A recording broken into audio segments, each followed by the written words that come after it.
Well, yesterday we spoke with a lawyer who is starting paperwork for a voter recall of County Coroner Jim Curtice. But how does a recall get to the ballot? John Franklin spoke with County Auditor Charles Ross about that today.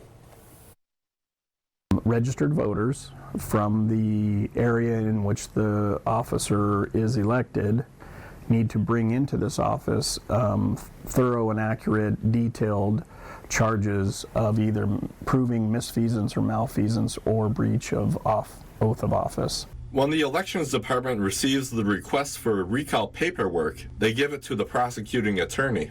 The prosecuting attorney reviews it and makes a determination on whether or not it is legally and factual, and if so, then the prosecuting attorney becomes kind of the entity or the department that begins helping with the recall. That attorney then creates the ballot synopsis and the ballot question, and the prosecuting attorney, along with the petitioners and their lawyer, go to court for a judge to review the information.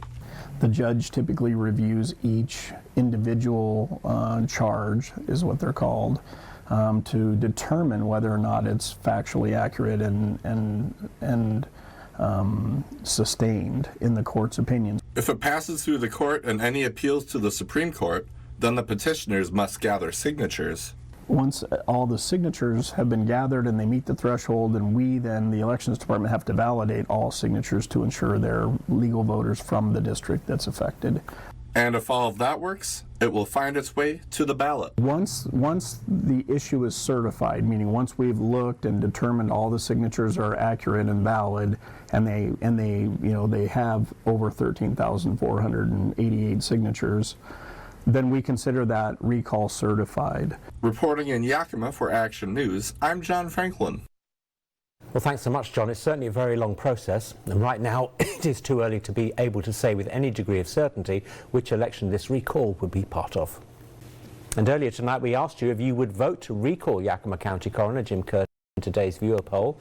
Well, here are the results. Well, it's pretty overwhelming.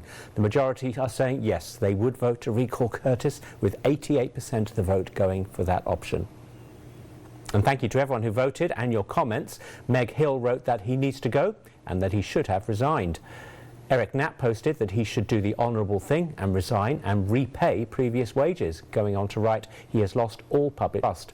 I sympathise with his struggles, but as an elected official, he's held to a high standard, especially when on the job.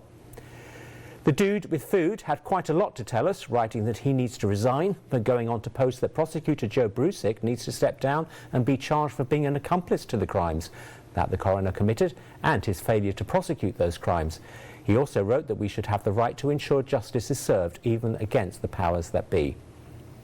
Sharon Smith seems to agree. She wrote, we need to recall the prosecutor. He does absolutely nothing. Well, thank you to everyone who took part in today's viewer poll. It's certainly got a very strong response, and keep an eye out for future polls.